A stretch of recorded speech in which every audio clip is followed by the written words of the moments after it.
दूसरी तरफ बदला लेने के लिए रिशांक जो है अपनी एक्स गर्लफ्रेंड को घर पर लाएगा और कहेगा कि अगर ये यहाँ रहेगी तो ठीक है, नहीं रहेगी तो फिर हम भी यहाँ कोई नहीं रहेंगे। तो ये सब क्यों होता है, कैसे होता है, ये मैं आपको बताती हूँ।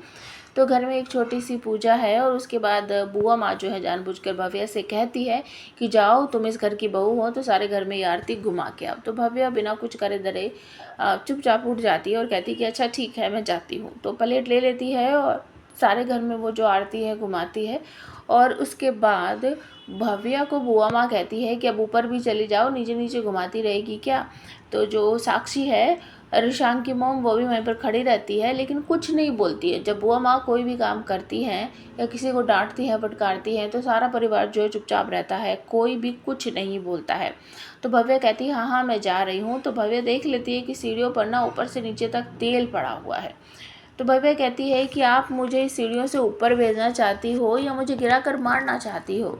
बुआ माँ कहती है तेरा मतलब क्या है, मैंने क्या किया है, मैं क्यों गिराऊंगी तुझे। तो भव्या कहती है देखिए यहाँ पर तेल पड़ा है और आप ज़बरदस्ती कर रही हो मुझे, ऊपर जाओ ऊपर जाओ ऊपर जाओ, मुझे तो लगता है ये तेल आपने ही गिरा है।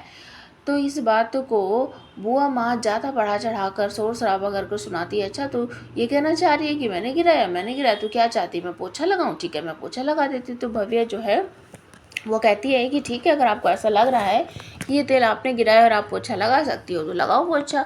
तो जो बुआ माँ है वो एक बाल्टी लेकर आएगी और सीढ़ियों पर पोछा लगाना शुरू कर देगी। जानबूझकर रोएगी, चीखेगी, चिल्लाएगी और कहेगी अब तो मुझे यही करना पड़ेगा, यही मेरा काम है, अब बहू जो कहेगी वो तो करना ही पड़ेगा। तब रिशांक आ जाता है तो बुआ माँ इस बात को ज़्यादा ही तूल देती है और रिशांक कहता है बुआ माँ आप क्या कर रही हो, हटो यहाँ से, हटो जल्दी, ये सब आपका काम नहीं है। बुआ माँ रोएगी, कहेगी नहीं बेटा अब तो यही मेरा काम है, तेरी बहू ने कहा है, भव्या ने कहा है कि जाओ पोछा लगाओ क्योंकि यहाँ सीढ़ियों पर तेल गिरा हुआ है, जो मालकिन ने कहा है वो तो करना ही पड़ेगा, इसीलिए मैं पोछा लगा रही हूँ, अब तो यही मेरा काम है, घर में झाड़ू पोछा बर्तन खटका ये सब करना।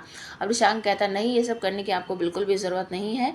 भव्या को देखकर बुआ माँ कहती है पहले उसे पूछ तो ले, वो मना करेगी जब भी तो मैं उठूंगी यहाँ से। तो रिशांक अपनी बुआ माँ को उठाने के चक्कर में थोड़ी सी खिंचातानी में अब बुआ माँ जानबूझकर अपना सर जो है सीढ़ियों पर दे मारती है और हल्की सी उनको चोट लग जाती है। तो रिशांक उनको उठाकर लाता है, सोफे पर बैठा देता है और अपना हैंकी देता है कि बुआ माँ यहाँ से ब्लड निकल रहा है, इसको दबाइए। और गुस्से में जाकर एक तेल की कैन उठाकर लाता है और घर में फैलाने लगता है। जो साक्षी है वो मना करती है नहीं नहीं ऐसा मत करो रिशांक, बिल्कुल भी ऐसा मत करो बेटा, ये गलत है, ऐसा नहीं करना चाहिए। लेकिन रिशांक नहीं सुनता है और भव्या से कहता है लो अब तो सारे घर में ही तेल हो गया है, अब कौन पोछा लगाएगा, तुम लगाओगी या मुझे कहोगी, मैं लगाऊं क्या। तो भव्या चुपचाप खड़ी रहती है। अब रिशांक जो है उसे ऐसा लग रहा है कि भव्या को सबक सिखाना पड़ेगा, इससे अब बदला लेना ही पड़ेगा। अब दोनों के दोनों जो है रिशांक और भव्या एक दूसरे को परेशान करने का सोच रहे हैं। तो रिशांक जो है वो अपनी एक्स गर्लफ्रेंड को घर पर लेकर आएगा।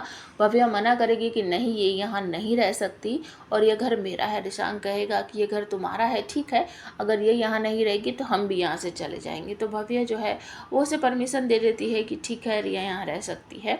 और आपको ये भी देखने को मिलेगा कि रिशांक जो अपनी गर्लफ्रेंड को कह रहा है कि अब इस भव्या की अकल ठिकाने लानी ही पड़ेगी, इसने हमें इतना परेशान कर दिया है कि पूछो मत, सारे बिजनेस पर भी कब्जा कर लिया है और हमारे बैंक अकाउंट जो है वो भी इसने फ्रीज़ कर दिए हैं, हमारी एटीएम वगैरह सब बंद कर दिए हैं। तो रिया बहुत खुश होती